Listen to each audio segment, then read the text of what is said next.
Just when you thought they couldn't get any uglier. Today we're taking a look at Hiya Toys Exquisite Mini Aliens vs. Predator Requiem Predalien.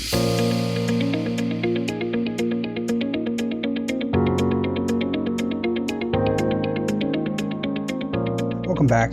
So the Predalien is one of the figures that I've been most looking forward to, and I know a lot of other people are looking forward to looking at this guy. So I'm really excited to open him up and see how he looks.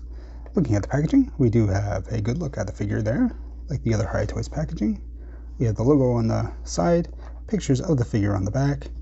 Again, logo on the side. So before we open him up, if you could like, comment, and subscribe on this video, that would really help me out. But let's not waste any more time. Let's get him out and see how he looks. First things first, we'll start by measuring him up. He stands about 5.5 inches tall, or about 14 centimeters. And for size comparison, here he is next to the battle-damaged wolf predator that I looked at earlier. So quite a big difference in height here. As far as accessories go, we have our usual Hiya Toys base here with the peg for the figure to stand on, all these slots around the side. Any of these clips can be attached to them, and then they can connect with another Hiya Toys base. The only other thing we get is an alternate set of hands, these done in more of a gripping pose. And here is the Predalien himself, and I know a lot of people don't like the concept of this, but I thought it worked really well in the movie, being such a silly film to have this kind of hybrid. It is a cool idea, and it's been done well in the comics and stuff like that, but unfortunately we didn't get a good look at him in the film there because it was so dark, so it's great to have the figure to finally see what he looks like, and I do think it is a really good design. He's got kind of a queen-like crest here, just mixing in the predator elements. You can see the dreadlocks coming off and everything like that. So we go to the front, we do have a clear dome here, and you can just see a little bit of skull poking through. Not too much, not overdone, just a little hint.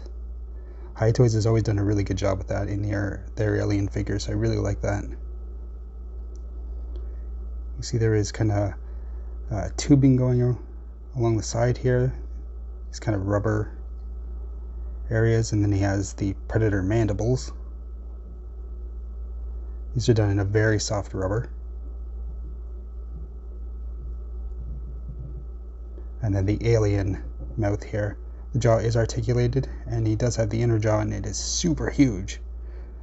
I don't know why it's that long. I don't think it's that long in the movie, but I would never pose it fully out like that.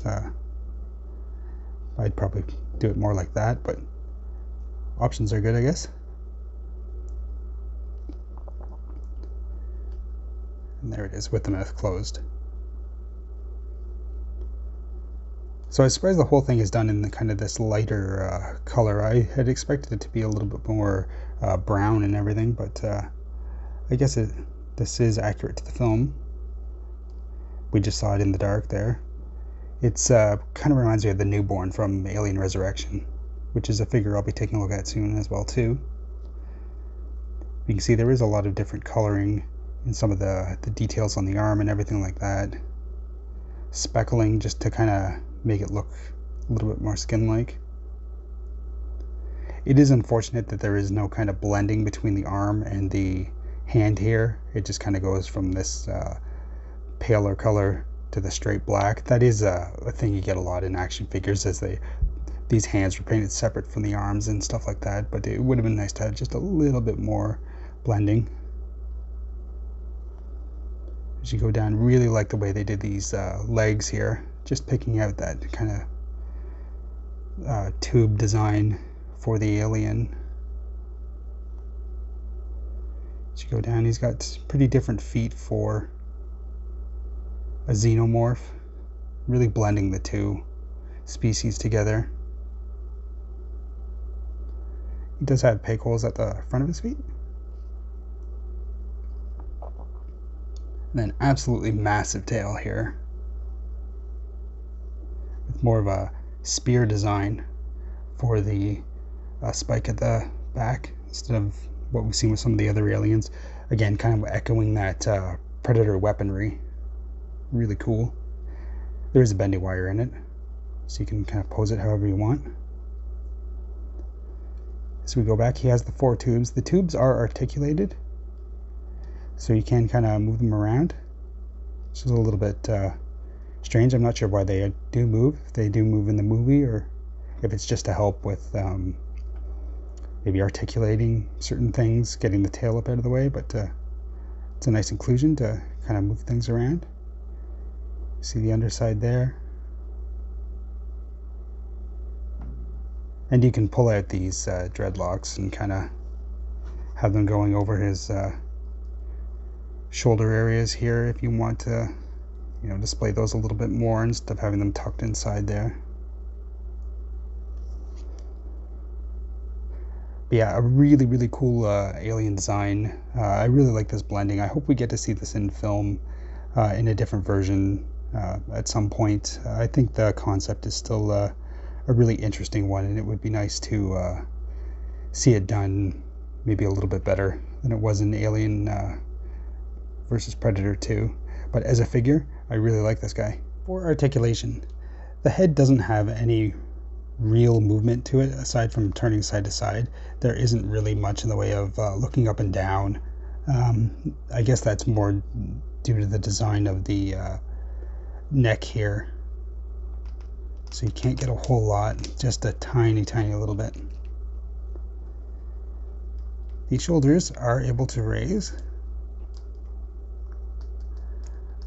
up like that. It is a little stiff. You do get a single bend elbow, or I think it is a double bend, but it's not the greatest. The hands are on a ball joint, but again, not a whole lot of movement out of them. One thing I do like is that you can get the arms really close to the body, unlike some of the Predators. There is a cut at the top of the diaphragm here, but again, in very, very little movement out of it. There is no articulation down further at the waist. The legs can spread like that, but if you kind of rotate them around like some of the other aliens, you can get a little bit more of a crouching pose and stuff like that out of it. We do have a really good double bend knee, and the foot is nicely articulated. As mentioned, the tail is a bendy wire, so you can bend it however you want. The wire goes right to about there, so just a bit to the spear tip, and the tubes at the back are articulated for some reason. So he is really limited, but I think that this guy is more about shelf presence. He's so big, and with the Predator mandibles and everything, it would you wouldn't need to put him into like crazy dynamic poses. One thing I do notice is that this mandible does seem to be lifted up just a little bit on mine.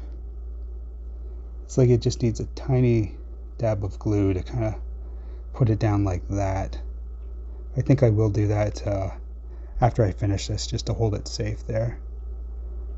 Yeah, it must have just come loose, or they just didn't glue it. Easy fix.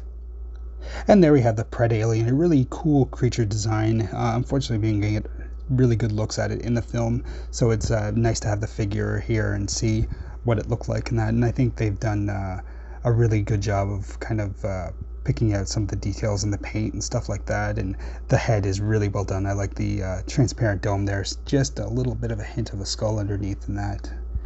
The limited articulation is a bit disappointing, but like I mentioned, I think it's more about shelf presence and not something that needs to be super articulated. He is quite a bit bigger than the Predator and stuff like that, so he will stand out a lot. And I think he's just a really cool looking figure. No matter what you think of the film, I think he's a worthy addition to the collection, whether you collect aliens or Predators. But let me know what you think. So for right now, I'd like to thank you very much for watching, and I'll see you later. Bye.